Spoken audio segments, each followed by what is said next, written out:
Hello students, मैं doctor Sunita Meena, राजकीय कला महाविद्यालय अलवर से। हम बंग भंग पर डिस्कस कर रहे थे कि किस प्रकार से लॉर्ड कर्जन ने बंगाल का विभाजन किया, उसका उद्देश्य क्या था और उसकी क्या प्रतिक्रिया हुई, है ना। हम डिस्कस कर रहे थे उग्रतावाद के कारणों में बंगाल का विभाजन। देखिए, सामाजिक कारण, आर्थिक कारण, राजनीतिक कारण और विदेशी कारणों में हमने लॉर्ड कर्जन की जो नीति थी उसमें बंगाल के विभाजन को डिस्कस किया है।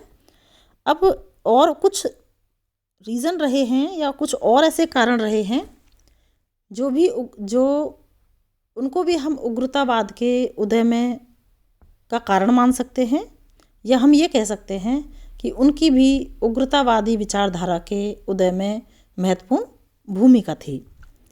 देखिए, लॉर्ड कर्जन के बंगाल विभाजन ने क्या किया, यहाँ तक हम बंगाल विभाजन को हम डिस्कस कर चुके थे। तो 1905 में अर्थात 16 अक्टूबर 1905 को बंग भंग योजना कार्यान्वित हो जाती है। तो लॉर्ड कर्जन के बंगाल विभाजन ने भारत में एक असंतोष और अशांति में क्या किया, घी का काम किया। जो पहले से ही जो आक्रोश था भारतीयों में, उस आक्रोश संबंधी आग में घी का काम बंगाल विभाजन ने किया। और 1905 के अंतिम महीनों में बंगाल में एक तूफान फूट पड़ा जो शीघ्र ही सारे देश में फैल गया। बड़ी बड़ी विरोध सभाएं हुई। 16 अक्टूबर 1905 के दिन सारे बंगाल में भूख हड़ताल तथा शोक दिवस मनाया गया। अर्थात जिस दिन बंग भंग योजना लागू हुई थी उस दिन को, 16 अक्टूबर 1905 के दिन को, भूख हड़ताल और शोक दिवस के रूप में मनाया गया, क्योंकि इसी दिन से बंगाल का विभाजन क्रियान्वित हुआ था। ब्रिटिश वस्तुओं के बहिष्कार और स्वदेशी वस्तुओं के प्रयोग के प्रस्ताव पास होने लगे।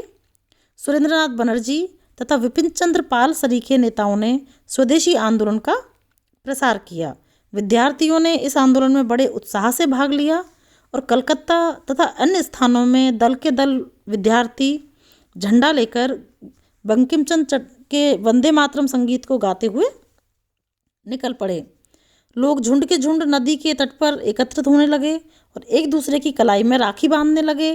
पेरिस भवन के नमूने पर कलकत्ता में एक फेडरेशन भवन का शिलान्यास भी किया गया था। चारों ओर विदेशी वस्तुओं का बहिष्कार किया जाने लगा, अर्थात विदेशी वस्तुओं की बहिष्कार की घोषणा की जाने लगी। बहुत सी जगह विदेशी वस्तुओं की होली भी जलाई गई थी, वस्तुओं को जला दिया गया था और विदेशी माल की दुकानों पर धरना दिए जा रहे थे। इन सब जो घटनाएं हो रही थी उसका प्रभाव शिक्षा पद्धति पर भी पड़ा और राष्ट्रीय विद्यालयों की स्थापना होने लगी, जहां राष्ट्रीय आधार पर शिक्षा दी जाने लगी और विद्यार्थियों के बौद्धिक, धार्मिक और नैतिक विकास की ओर अधिक ध्यान दिए जाने लगा। मतलब एक घटना ने कितनी सारी चीज़ों को जन्म दिया, कितना आक्रोश को जन्म दिया, ये बंगाल विभाजन का उदाहरण हम बहुत ही ये कह सकते हैं कि बहुत ज्वलंत, या ये कह सकते हैं बहुत महत्वपूर्ण उदाहरण हम इसको देख सकते हैं। इसके साथ ही कुछ और घटनाक्रम इस तरह से हुए विदेशों में जिसका प्रभाव भी भारतीय युवाओं पर पड़ा, या अपन कहें भारतीय आंदोलनकारियों पर पड़ा, या भारतीय जनता पर पड़ा। इसी समय क्या होता है कि विदेशों में कुछ इस तरह की घटनाएं होती हैं जिनका भारतीयों पर हम ये कहें कि भारतीय उग्रतावादी विचारधारा पर बहुत पॉजिटिव प्रभाव पड़ता है। सारे एशिया में एक नए युग का सूत्रपात हुआ और भारत में कन्याकुमारी से लेकर हिमालय तक एक अपूर्व शक्ति, या ये कहें कि नई आशा का संचार हुआ।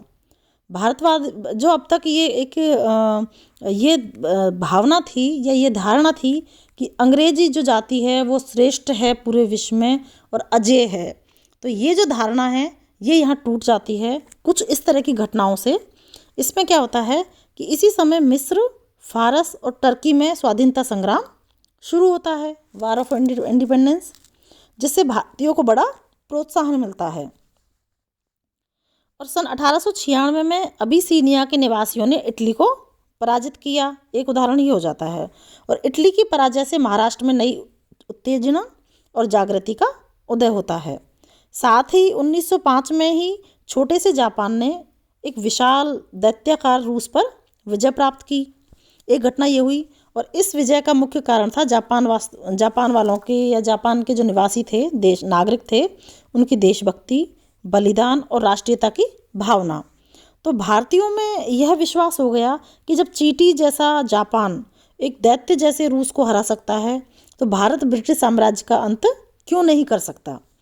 तो इस तरह की जो चीज़ें थी, अभी तक क्या होता है कि युद्ध कौशल में ऐसा माना जाता था कि यूरोपीय एशियाई देशों से बहुत ऊंचे माने जाते हैं, या ऐसा है कि भाई यूरोप की मुकाबला एशियाई देश के लोग नहीं कर सकते। लेकिन यूरोपीय सैनिक भाई उनको ये माना जाता है कि अपराजय है, मतलब उनको पराजित नहीं किया जा सकता। लेकिन इस तरह की ये जो घटनाएं हुई थी, इससे यूरोपीय श्रेष्ठता की जो कहानी थी या जो दम्भ था या जो धारणा थी, उसका अंत हो जाता है।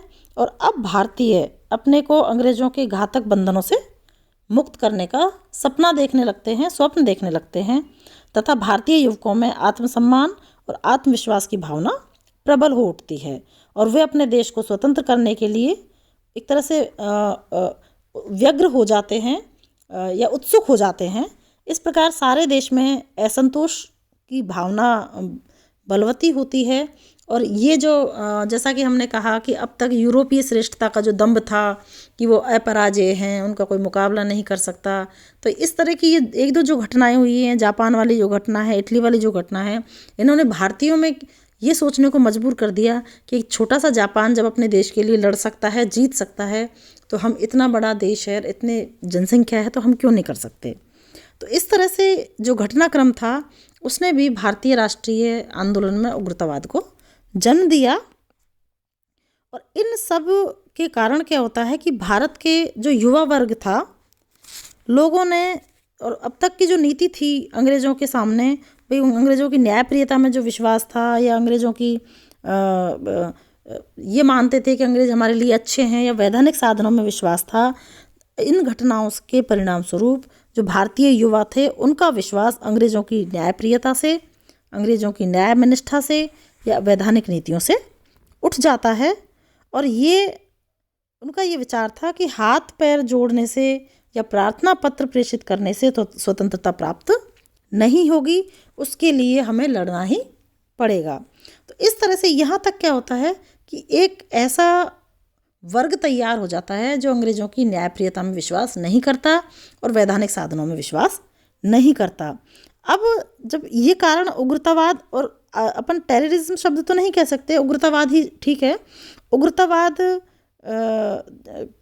का जब जन्म हो जाता है, तो अब क्या है कि अभी तक वो लोग भी बने हुए हैं कांग्रेस में जो उदारवाद के समर्थक हैं, और दूसरा धड़ा या दूसरा गुट, या अपन ये कहें कि दूसरे कुछ लोग ऐसे हो जाते हैं जो एक तरह से संपूर्ण आज़ादी में विश्वास करते हैं, क्रांतिकारी साधनों में विश्वास करते हैं, और जो लड़ने में विश्वास करते हैं, तो जिनको हम एक तरह से कहते हैं नरम दल और गरम दल, है ना।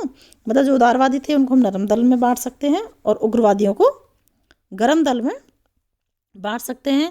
नरम दल के जो प्रमुख नेता थे, गोपाल कृष्ण गोखले, फिरोज शाह मेहता, सुरेंद्रनाथ बनर्जी, और इन लोगों का अभी तक भी वैधानिक तरीकों में ही विश्वास था।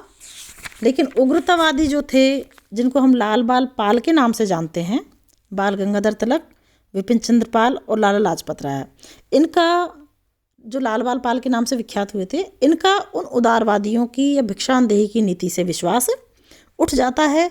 तो इसमें क्या होता है कि देखो, कांग्रेस में दो धड़े हो जाते हैं, दो गुट हो जाते हैं, एक तरफ नरम दल और दूसरी तरफ गरम दल।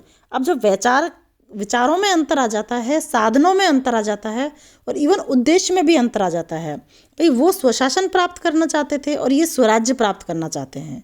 ये अंग्रेज़ों को पूरी तरह से हटाना चाहते हैं, अपना शासन स्वयं चलाना चाहते हैं, अपना राज्य स्वयं प्राप्त करना चाहते हैं, और वो केवल संवैधानिक सुधारों में विश्वास करते थे।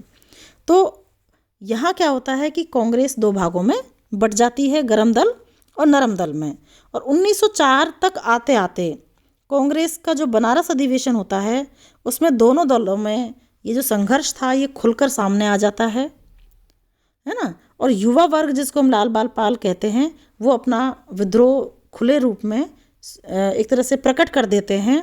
और कांग्रेस के जो पांडाल बैठक हुई थी, जो अधिवेशन हुआ था, पांडाल में ही उग्र दल की प्रथम बैठक अलग से प्रथम बैठक हो जाती है, या प्रथम वो अपना बैठक करते हैं।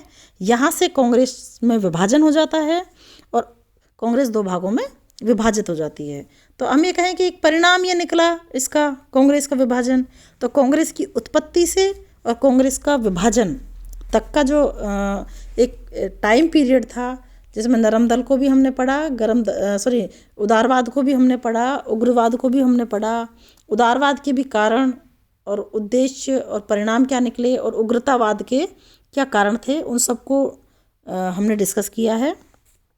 अब इसी टॉपिक को नेक्स्ट अपना जो टॉपिक है सिलेबस में देख के हम नेक्स्ट वीडियो में डिस्कस करेंगे।